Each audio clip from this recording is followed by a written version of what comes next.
കർത്താവിൻ്റെ നാമം മഹത്വപ്പെടട്ടെ. ഫെയ്ത്ത് വോയിസിലേക്ക് എല്ലാവരെയും ഞങ്ങൾ സ്വാഗതം ചെയ്യുന്നു. 2 കൊരിന്തോസ് 5-ാം അധ്യായം 20-ാം തിരുവചനം ഇങ്ങനെ വ്യക്തമാക്കുന്നു: നിങ്ങൾ ദൈവത്തോട് രമ്യതപ്പെടുവിൻ. ഇതാണ് ക്രിസ്തുവിന്റെ നാമത്തിൽ ഞങ്ങൾ നിങ്ങളോട് അപേക്ഷിക്കുന്നത്. ക്രിസ്തുവിൽ ഏറ്റവും സ്നേഹമുള്ളവരെ, നമ്മുടെ വിശുദ്ധീകരണമാണ് ദൈവം അഭിലഷിക്കുന്നത്. അശുദ്ധിയിലേക്കല്ല, വിശുദ്ധിയിലേക്കാണ് ദൈവം നമ്മെ വിളിച്ചിരിക്കുന്നത് എന്ന ബോധ്യം നമുക്കുണ്ടാവണം. വിശുദ്ധിയുടെ വസ്ത്രം ധരിച്ച് പാപമോചനവും രക്ഷയും പ്രാപിക്കുവാൻ സർവശക്തനായ ദൈവമായ കർത്താവിന്റെ അടുക്കൽ നാം ചെല്ലേണ്ടതുണ്ട്. കാരണം കർത്താവായ യേശുക്രിസ്തുവിൽ പാപമോചനവും രക്ഷയും ഉണ്ട്. ഒരു മനുഷ്യന്റെ നന്മയുടെ വാതിൽ തുറക്കപ്പെടുന്നതും അവന്റെ പാപങ്ങളെ കഴുകി രക്ഷയുടെ മാർഗത്തിലേക്ക് നയിക്കുന്നതും സർവശക്തനായ കർത്താവായ ദൈവമാണ്. അതുകൊണ്ട് സകലത്തെയും കീഴ്പ്പെടുത്തുവാൻ കഴിവുള്ള കർത്താവിന്റെ അതിശക്തമായ കരുത്തിൻ കീഴിൽ താഴ്മയോടെ നിന്നുകൊണ്ട് നമുക്ക് പ്രാർത്ഥിക്കാം. കർത്താവായ യേശുവിന്റെ ശക്തമായ കരുത്തിൻ കീഴിൽ താഴ്മയോടെ നിലനിൽക്കുവാൻ തക്കവിധം ഈ നിമിഷം നമുക്ക് കർത്താവിനോട് പ്രാർത്ഥിക്കാം. കർത്താവായ യേശുവേ, അങ്ങയുടെ പരിശുദ്ധമായ തിരുരക്തത്താൽ ഇന്ന് എന്നെ കോട്ട കെട്ടി മറയ്ക്കണമേ. കർത്താവായ യേശു എന്ന ദൈവത്തെ ഞാനിതാ വസ്ത്രമായി അണിയുന്നു. അവിടുത്തെ സംരക്ഷണത്തിനായി നമുക്ക് ഈ നിമിഷം പ്രാർത്ഥിക്കാം. രക്തക്കോട്ടയ്ക്കുള്ളിൽ എന്നെ മറച്ചതിനാൽ ഇനി ഭയം എന്നെ തീണ്ടുകില്ല. ആമേൻ. യേശു ക്രിസ്തുവിനെ ഞാൻ അണിഞ്ഞതിനാൽ ശത്രു എന്നിൽ ബലപ്പെടില്ല. ഹല്ലേലൂയ. രക്തക്കോട്ടയ്ക്കുള്ളിൽ എന്നെ മറച്ചതിനാൽ ഇനി ഭയം എന്നെ തീണ്ടുകില്ല. യേശു ക്രിസ്തുവിനെ ഞാൻ അണിഞ്ഞതിനാൽ ശത്രു എന്നിൽ ബലപ്പെടില്ല.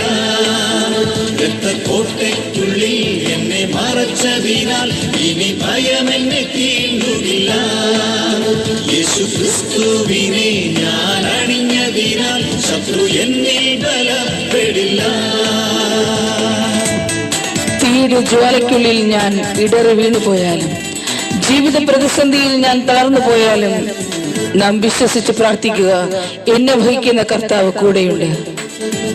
അവിടുന്ന് എന്നെ സഹായിക്കും. നമുക്ക് വിശ്വാസത്തോടുകൂടി പ്രാർത്ഥിക്കാം.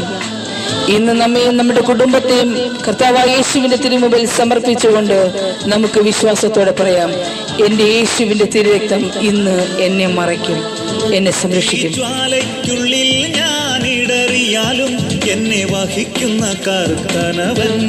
ആമേൻ. തീജ്വാലയ്ക്കുള്ളിൽ ഞാൻ ഇടറിയാലും എന്നെ വഹിക്കുന്ന കർത്തനവൻ.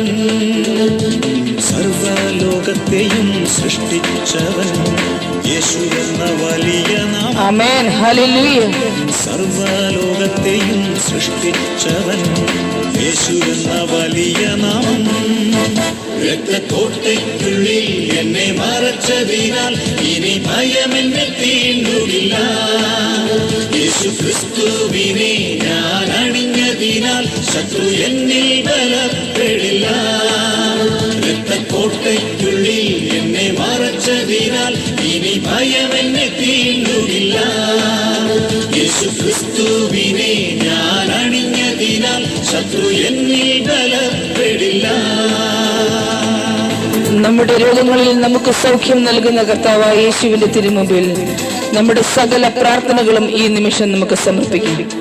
നമ്മുടെ രോഗത്തെയും പാപത്തെയും അവിടുത്തെ പരിശുദ്ധമായ തിരുരക്തത്താൽ കഴുകി ഇന്ന് നമുക്ക് വിശുദ്ധരാകാം. കർത്താവായ യേശുവിനോട് ഈ നിമിഷം നമ്മുടെ സകല ആവശ്യങ്ങളെ സമർപ്പിച്ച് പ്രാർത്ഥിക്കാം. അവിടുന്ന് വിജയം നൽകുന്ന ദൈവം. രോഗത്തെയും എൻ പാപത്തെയും തിരുരക്തത്താൽ കഴുകിയവൻ. ഓ എന്റെ യേശുവേ, എൻ രോഗത്തെയും എൻ പാപത്തെയും തിരുരക്തത്താൽ കഴുകിയവൻ. സർവശത്രുവിന്മേൽ ജയം നേടിയവൻ ഉദ്ധിതൻ യേശുനാഥൻ. ആമേൻ. ഹല്ലേലൂയ. സർവശത്രുവിന്മേൽ ജയം നേടിയവൻ ഉദ്ധിതൻ യേശുനാഥൻ. രക്തക്കോട്ടയ്ക്കുള്ളിൽ എന്നെ മറച്ചതിനാൽ ഇനി ഭയം എന്നെ തീണ്ടുകില്ല. യേശു ക്രിസ്തുവിനെ ഞാൻ അണിഞ്ഞതിനാൽ ശത്രു എന്നിൽ ബലപ്പെടില്ല. രക്തക്കോട്ടയ്ക്കുള്ളിൽ എന്നെ മറച്ചതിനാൽ ഇനി ഭയം എന്നെ തീണ്ടുകില്ല.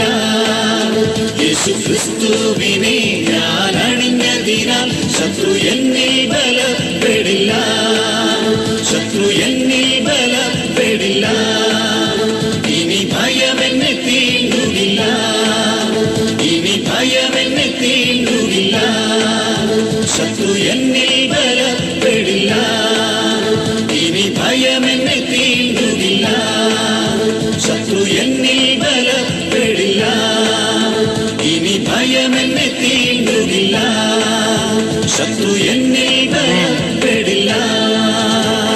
കർത്താവായ യേശുവിന്റെ അമൂല്യമായ തിരുരക്തത്തിന്റെ സംരക്ഷണവും അനുഗ്രഹവും ഇന്ന് അവിടുത്തോട് പ്രാർത്ഥിക്കുന്ന സകല മക്കളിലും കടന്നു വരട്ടെ എന്ന് കർത്താവായ യേശുക്രിസ്തുവിന്റെ നാമത്തിൽ ഞങ്ങൾ പ്രാർത്ഥിക്കുന്നു.